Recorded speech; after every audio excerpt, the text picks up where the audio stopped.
Olá, eu sou Cláudia Moisés. Sejam bem-vindos a esta jornada de descoberta sobre o Xing, um dos mais antigos e profundos oráculos da humanidade. Hoje nós vamos adentrar as origens, a estrutura e a importância desse livro milenar nesta videoaula. O Xing, também conhecido como livro das transmutações ou das transformações, é um texto de sabedoria incomparável, de uma origem ancestral na China. Este livro ocupa um lugar destacado no patrimônio espiritual da humanidade, estando entre os mais elevados textos de conhecimento e reflexão. Desde a antiguidade, o I Ching tem sido utilizado não apenas como um oráculo, oferecendo orientação para uma ampla gama de questões que surgem no cotidiano das pessoas, mas também como uma ferramenta para o desenvolvimento pessoal e espiritual. A importância do I Ching vai além de simplesmente resolver problemas práticos. Sua função mais elevada é servir como uma fonte interminável de ensinamentos profundos, inspirando e guiando aqueles que buscam uma compreensão mais profunda e elevada da vida. O próprio título do livro, Livro das Mutações, sugere que ele contém ensinamentos sobre as leis fundamentais que regem os movimentos e transformações cósmicas.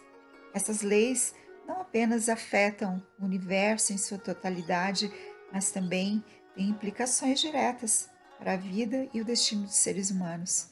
Ele oferece uma visão abrangente e profunda sobre a natureza do mundo e o nosso papel dentro dele, sendo um guia essencial para aqueles que desejam por um aprofundamento na compreensão e no entendimento das forças que moldam a existência. O I Ching também é conhecido por conter nele a alma da sabedoria taoísta e o segredo da longevidade, seus símbolos fundamentais extraídos diretamente da natureza, como o céu e a terra, o fogo e a água, o lago e o vento, a montanha e o trovão, são transmitidos de geração em geração com facilidade e tornam-se mais acessíveis quando traduzidos para diferentes idiomas. O I Ching é amplamente reconhecido como o livro mais antigo da China. A sua origem, ou pelo menos a de seus 8 símbolos básicos, conhecidos como trigramas, é acreditada a Fu-Xi, uma figura histórica que teria vivido aproximadamente 5.500 anos antes de Cristo, segundo algumas fontes, ou por volta de 2.850 antes de Cristo, de acordo com outras. A partir da combinação desses 8 trigramas, são gerados os 64 hexagramas que contêm o núcleo dos ensinamentos do livro. A meditação sobre seus versos nos conduz a uma compreensão mais profunda da dinâmica da vida, revelando-a como uma intricada dança que se repete em todos os níveis da existência. Essa obra, que espelha a matriz geradora da vida em nosso planeta, estabelece uma ponte entre o macrocosmo e o microcosmo, permitindo-nos vislumbrar a nossa própria jornada como parte de um ciclo maior. A estrutura do livro das mutações, baseada na observação atenta dos ciclos naturais, oferece um guia prático para navegarmos pelas complexidades da vida. Ao compreender os princípios que regem essa obra milenar, podemos aplicar seus ensinamentos em nosso dia a dia, promovendo o equilíbrio interior e a harmonia com o mundo ao nosso redor. A transformação pessoal e coletiva, portanto, também emerge como um dos frutos mais preciosos dessa jornada de autoconhecimento. Então, assim, se tem em vista que há 7.500 anos, esse pensamento ele começou a ser sistematizado entre os seculares xamãs do grande pântano do sonho e da nuvem, como era chamada a China. Fu-Hsi, o primeiro personagem da história do livro das mutações, despontava como o grande sábio xamã dentre as numerosas tribos. Segundo antigos manuscritos, ao estudar um instrumento esférico chamado de Mapa do Corpo Celeste, retirado do Rio Amarelo por um hipopótamo, Fu-Hsi sistematizou a compreensão do Tai Chi Tu, princípio da grande reciclagem e o estudo da estrutura dos paguás. Assim começou a história do livro das mutações, com o mestre Furrici e sua consorte Nukua. Eles estabeleceram as bases teóricas do Shin. Essas bases serviram para ler e interpretar os resultados dos rituais de predição, conhecimento que foi sistematizado posteriormente pela prática, observação de inúmeras gerações de xamãs. Há alguns anos, durante grande enchente do Rio Amarelo, foram encontrados catalogados milhares de cascos de tartaruga utilizados nas predições durante séculos. Essa continuada observação, demonstrada por estes arquivos, renderam um aperfeiçoamento na leitura das minúcias e detalhes, e isso, sem dúvida, trouxe grande contribuição para este estudo. Furrici, o lendário imperador, é também representado como um deus da montanha. A origem do livro é atribuída à Era de Ouro da humanidade, um período em que se acredita que os guias e mestres recebiam diretamente a sabedoria da consciência universal. Seus movimentos foram estudados e sistematizados por meio de uma combinação de linguagem poética e matemática integrada à espiritualidade presente em suas manifestações. Nas primeiras frases é apresentada a dualidade primordial da vida na Terra, refletida na presença e ausência do Sol e da Lua. Esses opostos complementares geram ciclos diários, semanais, mensais e anuais.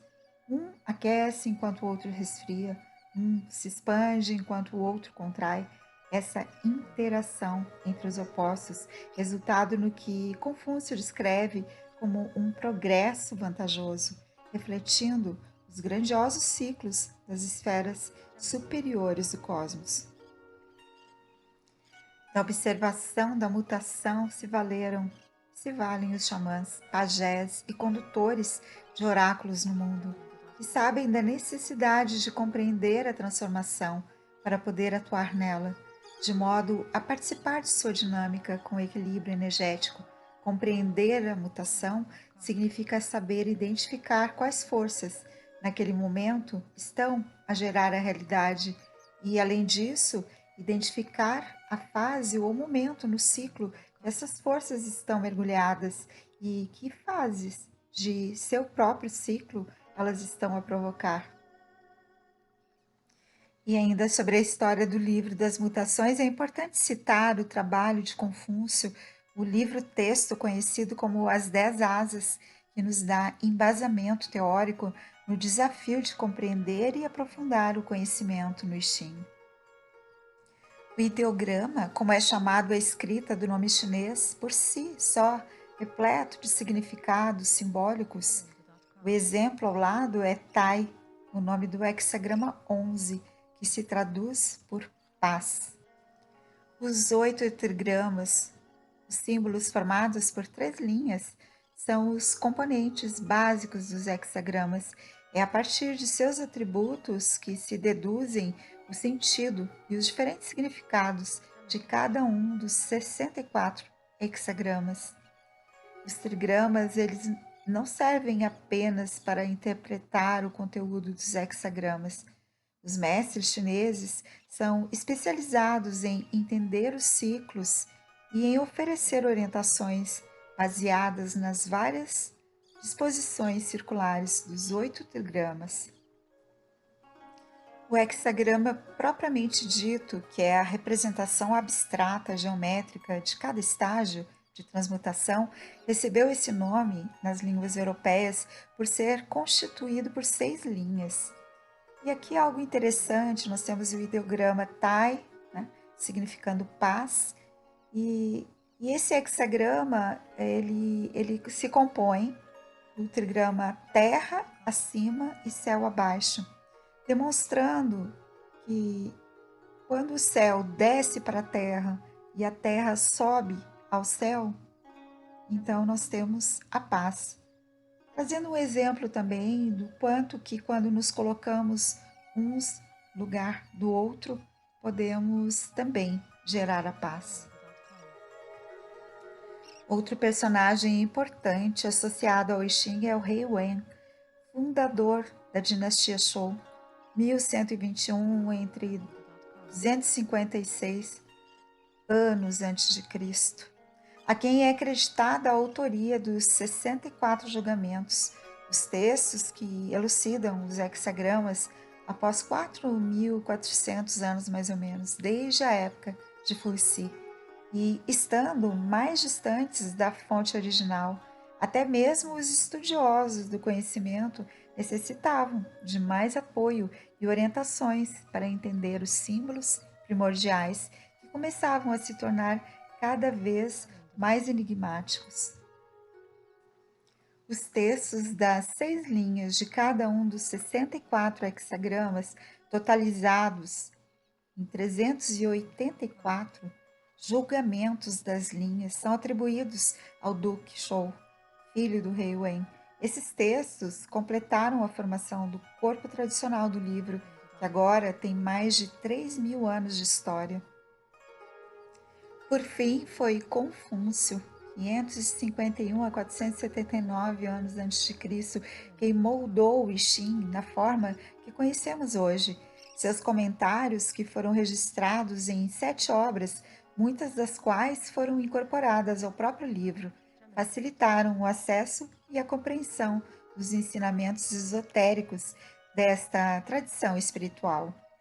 E aquele que é mais recomendado para o estudo é o que possui a tradução de Richard William com prefácio de Jung. O texto também chamado Julgamento ou Oráculo, que revela em linguagem simbólica o significado do hexagrama. Cada julgamento vem acompanhado de comentários e interpretações que ajudam a traduzir o ensinamento do texto. A imagem ou símbolo, que consiste em um modelo de conduta, um verdadeiro conselho estratégico para lidar com a situação indicada pelo hexagrama. O texto das linhas em números de 6 que indicam as alternativas de transformação das condições retratadas no hexagrama. Tenhamos, portanto, em mente que o I Ching, como um oráculo milenar, oferece não apenas respostas práticas, mas também um arcabouço teórico para a compreensão dos ciclos da natureza e da condição humana. Seu nome, Livro das Mutações ou da Transmutação, reflete sua natureza fundamental como um guia para navegarmos pelas constantes mudanças da existência. E que mais do que um simples livro de adivinhações, é uma ferramenta poderosa que nos ajuda a tomar decisões mais conscientes e a encontrar soluções criativas para os desafios da vida. Ao mesmo tempo, ele nos inspira a buscar um significado mais profundo para a nossa existência. Te espero para o próximo vídeo. Aqui concluímos essa videoaula. E se você considerou que possa interessar a mais pessoas, compartilhe e siga este canal para que você possa receber ainda mais conteúdos relacionados à sabedoria taoísta. Até breve!